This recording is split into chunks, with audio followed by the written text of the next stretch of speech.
Shalom, brothers and sisters. So let's touch on this whole growing setup for this peace deal that they're working on with the Palestinians and the Jews.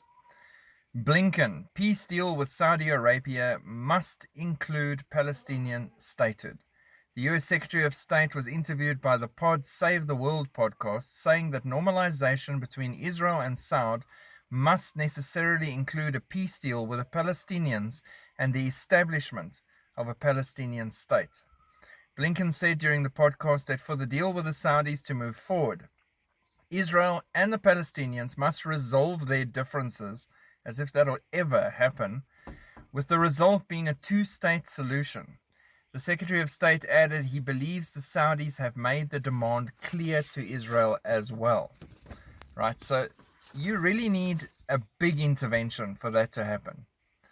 Then they say it's the most fertile ground they've ever seen. Members of the Biden administration and a bipartisan group of lawmakers from U.S. Congress express great optimism about the prospect of Israel establishing normalized relations with new Arab and Muslim countries at an event marking the third anniversary of the Abraham Accords.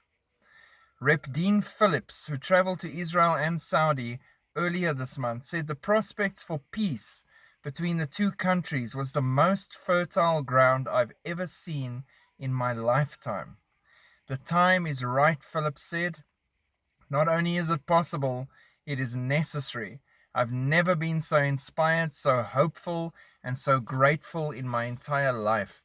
People, he's spot on because the time is now for a peace deal involving Israel and its enemies to come to the fore and to be part of a larger agreement with many and to be strengthened or confirmed for a time of 7 years, 1 week, one drive towards 2030. Never before, never again will there be such a focus, such a drive on a 7-year time frame where even the UN, Antonio Guterres, is saying we've got 7 years, and in this week, he's talking about the actual week they're together now, but it just rallies together. In this week, we must all come together, peace and stability, peace and security. What does the Bible say happens then? Sudden destruction will come upon them. But before all that, we will go to a wedding feast. There is overwhelming biblical evidence. There's overwhelming rapture dreams and visions. There's overwhelming inspiration from God that He is coming to fetch us soon. So keep looking up. Shalom.